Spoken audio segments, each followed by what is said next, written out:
Hi everyone, my name is Laila Murebi. I'm a Brazilian biologist, graduated at the University of São Paulo and mastered in ecology and conservation at the University of Santa Cruz, in Ilhéus, Bahia State.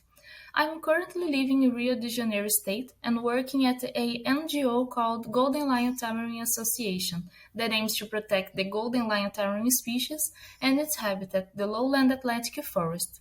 I'm going to talk about my mastership research published at the journal Mammalian Biology in April of this year, along with other collaborators, entitled Tree Diversity Mediates Individual Diet Specialization of the Maned Sloth. The main objective of this research was to evaluate the diet composition and selection of maned sloths, which are strictly folivorous arboreal mammals from the Xenarthra family, classified as vulnerable by the IUCN Red List and endemic to the Brazilian Atlantic forest. Although this species is threatened with extinction, there are still many gaps in its ecology knowledge. One of them is exactly the theme of this research, the feeding ecology. We run this study in two different areas, one that presents a higher floristic diversity and the other with a comparatively lower floristic diversity. We found that the more diverse is the habitat, the less similar are the diets of the individuals.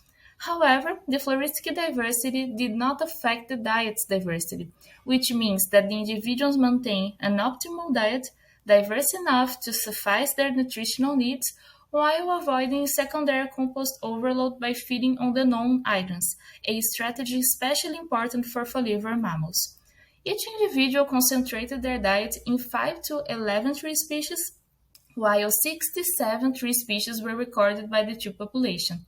This fact, along with the low diet similarity found, demonstrated the occurrence of individual diet specialization in maned sloths, previously hypothesized by other studies.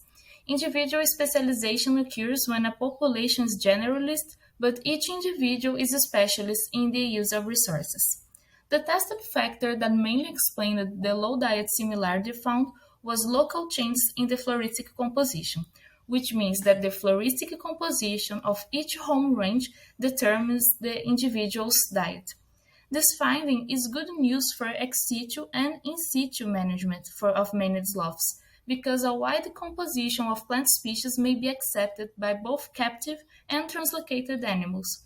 And it's particularly important for the conservation of these species, because they are notoriously difficult to keep in captivity, presenting high mortality rates due mainly to malnutrition and insufficient diet. So, for both ex situ food management and restoration projects, we recommend including as much plant species diversity as possible, especially the most important tree species consumed by maned sloths reported in this and in previous researches, respecting the region of origin of the target individuals. Another contributing factor to the diet similarity was the differentiated individual preference by tree species. For maned sloths, the resource selection differences among individuals may be explained by differentiated physiological and nutritional requirements and/or genealogy-conserved diet compositions, as the preference for each set of tree species may be passed across generations. A diet transference can be made through maternal learning or through sharing symbiotic gut microbiota, which may enable each individual to perform better digestion and detoxification of leaves of a particular set of plant species. However, whether differentiated feeding selection is associated or not with learning differentiated gut microbiota across individuals or other phenotypic differences is still an open question that needs further investigation. If you want to know the details of this research, please check out our article, and thank you very much for listening.